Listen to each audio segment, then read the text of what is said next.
never seen Star Wars. None of them. Never will. Oh my god, you're missing out. Maybe. But you're missing out on being a multi-millionaire. Keep your movie. So the reason I'm a bum in life and I'm not a multimillionaire is because I've seen Star Wars. That must be it. That must be the variable. Not my economic decisions, not my luck, but the Force. And bro, you're a loser. Andrew Tate didn't blow up because of his deep, thoughtful conversations, no. But his loud and short video clips from the interviews he participates in are like crack for TikTok, Instagram Reels, short video formats like that. Andrew is a former kickboxer turned influencer who brands himself as a self-made millionaire.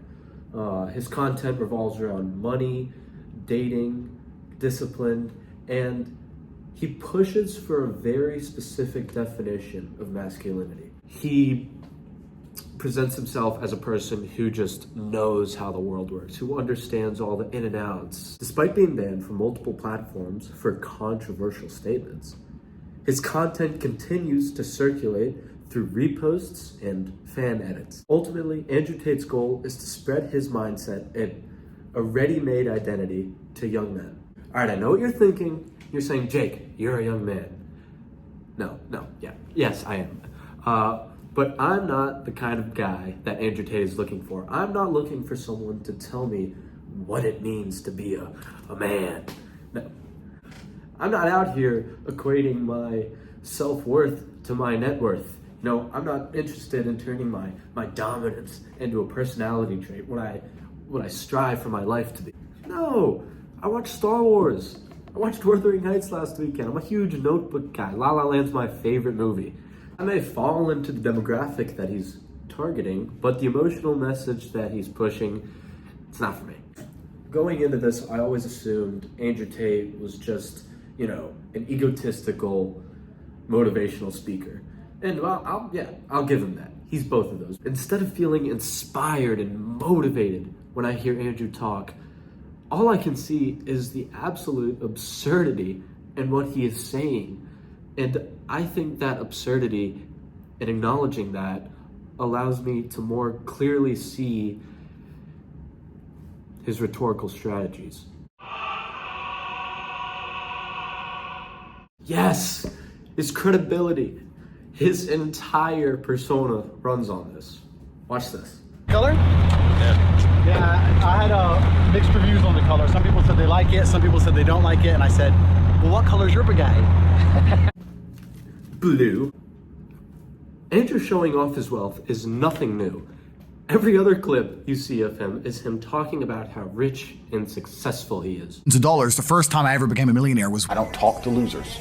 Everyone I talk to is rich. You gotta give it to him. That repetition matters. We all know that he's wealthy, but he's doing a little more than just flexing it. Andrew is demonstrating that he is a living proof that his lifestyle works. He says all of this about discipline and being the top dog, that's how he says it, and how a man should live. He backs up his lifestyle with results. And for a lot of viewers, that makes his message a lot harder to dismiss. He's not just telling you how to live, he's showing you what you could become. To my money, but the true happiness that I get from my money is the fact that I can give people I care about anything I want. You could set them free. I can set them free. Yeah. So Listen to how he talks about money here. It's not just status. It's not just luxury. It doesn't just set you free, but it sets the people around you free, the people you care about. And to get that money, you just follow his mindset. It'll make you capable. It'll make you powerful. It won't just make you rich, but it'll make you a provider. If you follow Andrew, you'll get what you want to. Blue best, and as you become a better man, you'll crack through different tiers of attractiveness, and eventually you get to the top and you'll be able to have any girl you want. But the truth, it's that simple. Andrew is turning self-improvement into a ranking system. You level up and you move through the tiers and eventually you'll reach the top. And I think for some insecure guys, it's a comfort to hear that attractiveness is a structure, and Andrew Tate's the top of the structure. If you follow Andrew Tate, you'll be at the top too. He turned something as complicated as dating into something simple, into something concrete, which is very reassuring to the audience that he is instructing. So again, his advice isn't just about becoming more wealthy and more attractive, but he's presenting a character that you could become, a rich provider who gets girls. Andrew Tate doesn't use logos, and I think it's very smart of him. Everything he preaches, it's not backed by anything. The end. Beyond ethos and pathos, Andrew heavily relies on confidence and trendiness. He delivers everything loud and absolute, which is perfect for the platforms that his videos are on, his short videos. There's no hesitation in his voice, no maybe, just strong and clear statements. And those short videos get a reaction. Once those clips get reposted enough, that repetition makes the message feel very normal. All publicity is good publicity to Andrew Tate. The short form video algorithm rewards intensity, boldness, and confidence, and that is exactly what Andrew Tate provides. His confidence is what's trending, not his complexity.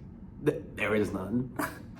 But I think that really explains why Andrew Tate is so popular in the first place. The algorithm pushes his videos to the top. Don't get me wrong, I don't see anything wrong in self-betterment and self-improvement. I actually encourage it. I often read books or listen to podcasts about it. Discipline and ambition are valuable traits that should not be looked over. However, when self-improvement becomes a competition, growth means pursuing dominance, and your net worth is tied to your self-worth.